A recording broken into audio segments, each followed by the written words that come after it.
Halo guys, balik lagi bersama Bang Theo di sini. Kali ini Bang Theo akan melanjutkan cerita Again the Sky Supreme. Buat kalian yang penasaran, langsung saja ya simak video kali ini. Tanyun mengetahui tujuan sebenarnya dari para dewa jahat yang datang ke benua hukuman surgawi. Mereka memancing dewa bawahan Tanyun, yaitu Dewa Manhuang dan Dewa Honghuang, untuk datang ke benua hukuman surgawi. Para dewa jahat juga mengancam akan menghancurkan benua hukuman surgawi. Selain itu, mereka juga telah banyak menghabisi para kultivator kuat dari benua hukuman surgawi. Sebelum kematian para dewa jahat, mereka tahu bahwa mereka tidak dapat bereinkarnasi. Jadi mereka meninggalkan beberapa warisan untuk orang-orang terpilih. Tanyun selalu merasa ada hal yang aneh. Mengapa para dewa jahat meninggalkan warisan untuk orang yang terpilih?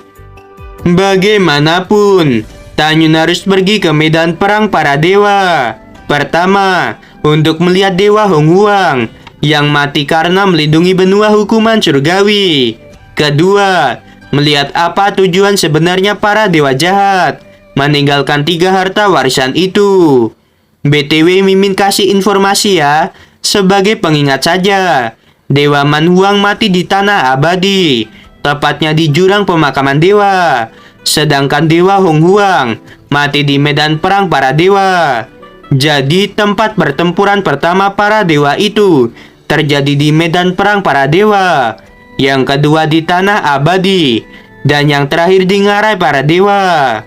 Oke, kita lanjut. Pada saat ini, Shen Shubing menatap ke arah Tanyun dan berkata, dikatakan bahwa di medan perang para dewa ada api beratribut es dan api beratribut api yang sering muncul. Jika di antara kalian ada yang membutuhkan benih api, kalian bisa memasuki medan perang para dewa dan mencarinya sendiri.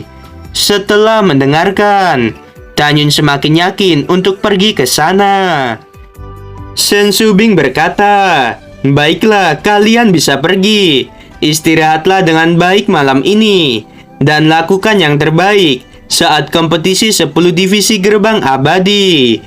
Setelah 10 murid menjawab, mereka berbalik dan berjalan keluar dari aula berjasa.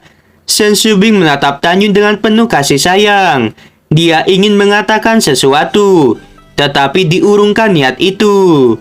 Malam ini adalah malam di mana para murid dari 10 divisi gerbang abadi tidak bisa tidur dengan tenang, karena kompetisi 10 divisi gerbang abadi akan diadakan besok. Keesokan harinya, di pagi hari, Shen Shubing mengendarai perahu roh, membawa Shen Shuzhen, Shen Qingfeng, dan lebih dari 13.000 murid. Mereka terbang keluar dari alam rahasia divisi berjasa dan menuju ke alam rahasia divisi jiwa suci gerbang abadi. Daftar abadi adalah simbol untuk urutan kekuatan para murid. Setiap kompetisi dimenangkan oleh suatu divisi, maka kompetisi selanjutnya akan diadakan di divisi itu. Karena kompetisi sebelumnya dimenangkan oleh murid divisi jiwa suci gerbang abadi, maka kompetisi kali ini diadakan di divisi jiwa suci. Kompetisi ini diadakan setiap 10 tahun sekali. Ada 2 tujuan mengadakan kompetisi ini. Pertama, untuk menilai kekuatan para murid dari setiap divisi. Kedua, murid 3 teratas akan mewakili sekte suci Huangfu untuk pergi ke istana jiwa ilahi dan bersaing dengan 3 murid dari istana jiwa ilahi serta sekte abadi untuk memperebutkan kota memasuki medan perang para dewa. 3 jam kemudian, Shen Shubing mengendalikan perahu roh dan melayang di atas gerbang gunung divisi jiwa suci. Pada saat ini, gerbang alam rahasia divisi jiwa suci telah dibuka. Di depan gerbang alam rahasia, ada seorang lelaki tua yang merupakan tetua kedua dari divisi jiwa suci gerbang abadi. Orang itu adalah Deng Wangchuan. Deng Wangchuan memandangi perahu roh. Dia melihat Shen Shubing yang membuat hatinya terguncang. Setelah itu, Deng Wangchuan tersenyum dan berkata, "Kepala berjasa, 6 tahun yang lalu, kamu berada di alam jiwa ilahi tingkat pertama. Aku tidak pernah menyangka bahwa kamu sekarang ini berada di alam jiwa ilahi tingkat ke-8. Shen Shubing hanya tersenyum saat mendengarkan kata-kata Deng Wangchuan. Setelah Shen Shubing mengendarai perahu roh dan masuk ke alam rahasia divisi jiwa suci, Deng Wangchuan berkata, "Apa yang kamu banggakan? Dalam kompetisi kali ini, divisi berjasa akan dikalahkan. Terutama Tanyun, yang pernah menghabisi begitu banyak murid divisi jiwa suci gerbang dalam. Di kompetisi 10 divisi gerbang abadi ini, Tanyun pasti akan mati." Lapangan jiwa suci mencangkup area seluas ratusan mil. Di situ ada 10 arena. Di belakang 10 arena itu, ada monumen batu raksasa setinggi 300 kaki. Itu merupakan daftar abadi atau daftar naga gerbang abadi. Di sisi kanan daftar abadi, ada sebuah paviliun. Di atas paviliun, ada kursi bagian atas dan bagian bawah. Untuk kursi di bagian atas akan ditempati oleh kepala sekte.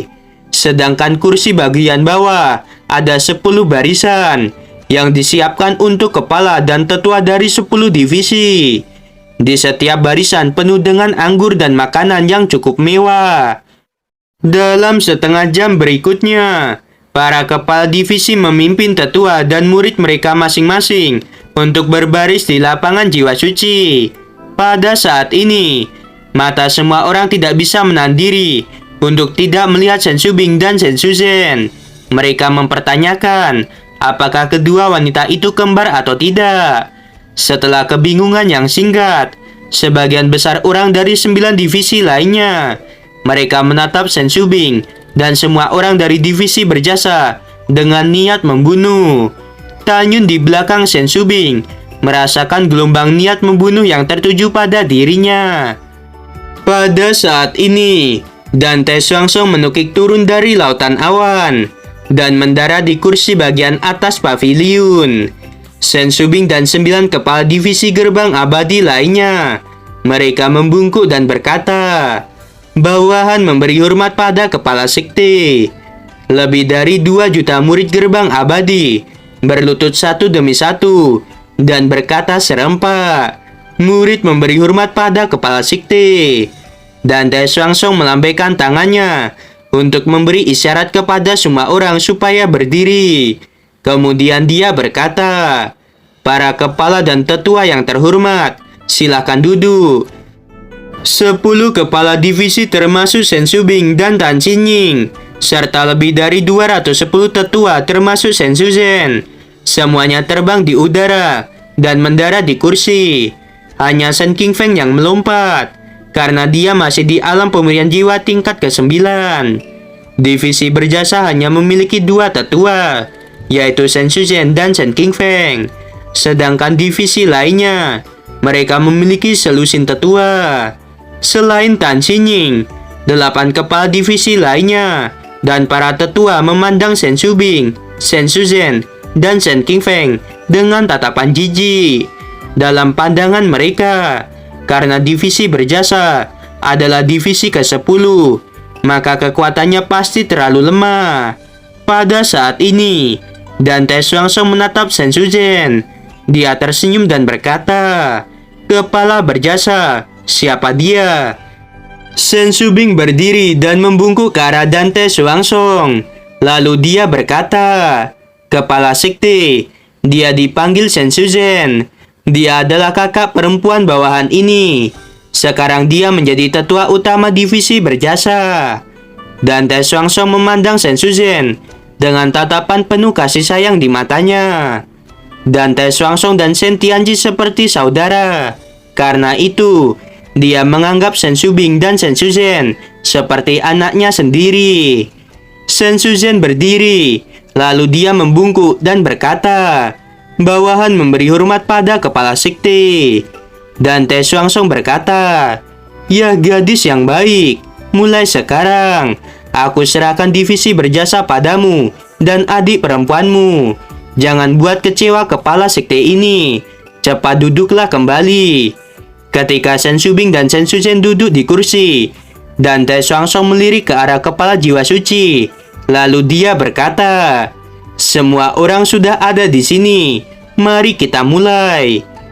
Setelah kepala divisi jiwa suci berdiri, dia berkata, "Hari ini adalah hari kompetisi 10 divisi gerbang abadi. Adapun mengenai tujuan dan seberapa pentingnya kompetisi ini, kalian semua seharusnya sudah tahu. Jadi kepala ini tidak akan menjelaskannya. Sekarang, para murid yang berpartisipasi dalam kompetisi 10 divisi gerbang abadi, cepat pergi ke arena jiwa suci nomor 1. Begitu suara itu terdengar, total 100 murid melesat menuju arena jiwa suci nomor 1. Mereka berdiri membuat 10 barisan. Semua murid itu berada di alam pemurian jiwa tingkat sempurna. Pada saat ini, 10 murid dari divisi 5 jiwa, jiwa binatang, pil, senjata, dan jiwa suci. Mereka masing-masing menatap Tanyun dengan niat membunuh. Sejak Tanyun keluar dari divisi pil lebih dari 6 tahun yang lalu, kecuali Tan Xingning dan tetua kelima Chen Shuiyue, Tanyun telah menjadi musuh semua orang divisi pil. Ketika kompetisi 9 divisi gerbang dalam, murid dari divisi 5 jiwa gerbang dalam, jiwa binatang gerbang dalam, dan jiwa suci gerbang dalam ingin menghabisi Tanyun, tetapi mereka justru dihabisi oleh Tanyun. Selain itu, 5 tahun yang lalu, Tanyun berada di kota gerbang abadi, tepatnya di arena hidup dan mati. Dia menghabisi lebih dari 20 murid divisi 5 jiwa, jiwa binatang, jiwa suci, senjata, dan pil. Itu membuat marah kelima divisi itu. Oleh karena itu, murid dari 5 divisi itu memutuskan untuk menghabisi Tanyun.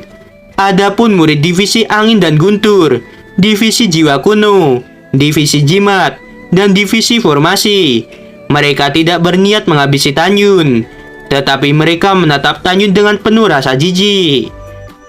Pada saat ini, kepala jiwa suci memandang ke arah 100 murid dan berkata dengan keras, "Semuanya, meskipun kematian atau cedera itu wajar di dalam kompetisi ini, tetapi kepala ini masih berharap agar kalian semua saling memaafkan satu sama lain dan menghindari adanya kematian."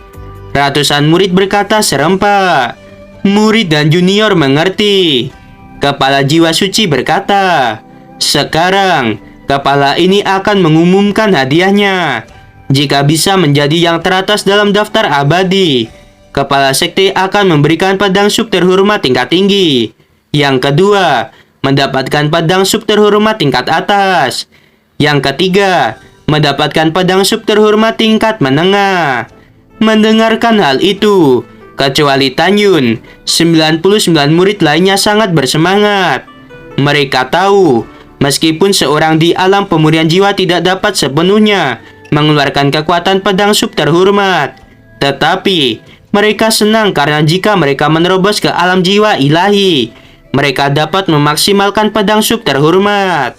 Oleh karena itu, mereka sangat ingin mendapatkan pedang sub terhormat yang akan digunakan saat mereka dipromosikan ke alam jiwa ilahi. Gimana teman-teman, episode kali ini sungguh membagongkan bukan?